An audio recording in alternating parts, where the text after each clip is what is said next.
மானாமதுரையில் விசாரணை கைதி ஆகாஷ் உயிரிழந்த விவகாரத்தில் காவல் நிலைய சிசிடிவி காட்சிகளை பாதுகாப்பது, உடற்கூறாய்வு வீடியோ பதிவு செய்வது போன்ற கோரிக்கைகளை அரசு தரப்பில் ஏற்கப்பட்டதால் இது தொடர்பான வழக்கு மார்ச் 11ஆம் தேதிக்கு ஒத்திவைக்கப்பட்டுள்ளது. இதுகுறித்த கூடுதல் விவரங்களை வழங்குவதற்காக நமது செய்தியாளர் பாண்டியன் இணைப்பில் உள்ளார்.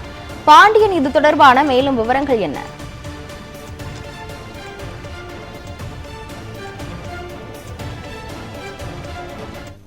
ஆகாஷ் எனும் இளைஞர் காவல் மரணம் அடைந்த வழக்கு தொடர்பாக மதுரை உயர்நீதிமன்றம் அமர்வில் இன்று விசாரணைக்கு வந்தது. மானாமதுரை வாளால் வெட்டிய வழக்கில் ஆகாஷ் என்ற இளைஞர் கைது செய்யப்பட்டு அவர் தப்ப முயன்ற போது பாலத்தில் இருந்து அந்த கீழே விழுந்ததில் காலில் அந்த காயம் ஏற்பட்டு மதுரை அரசு ராஜாஜி மருத்துவமனையில் அனுமதித்திருந்தனர். இந்த நிலையில் இந்த கடந்த 8ஆம் தேதி அதிகாலை மூச்சுத்திணறல் ஏற்பட்டு உயிரிழந்தார்.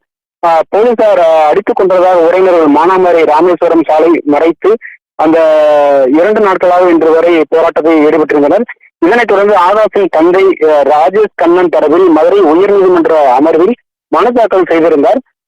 அதில் காவல் மரணம் என பதிவு செய்து சம்பந்தப்பட்ட காவலர்கள் மீது வழக்கு பதிவு செய்ய வேண்டும், SC/ST வன்கொடுமை தடுப்பு சட்டத்தின் கீழ் உரிய நடவடிக்கை எடுக்கப்பட வேண்டும், மேலும் CBI/CID விசாரணையை 6 மாதத்தில் முடிக்க உத்தரவிட வேண்டும் என மனு தாக்கல் செய்திருந்தார்.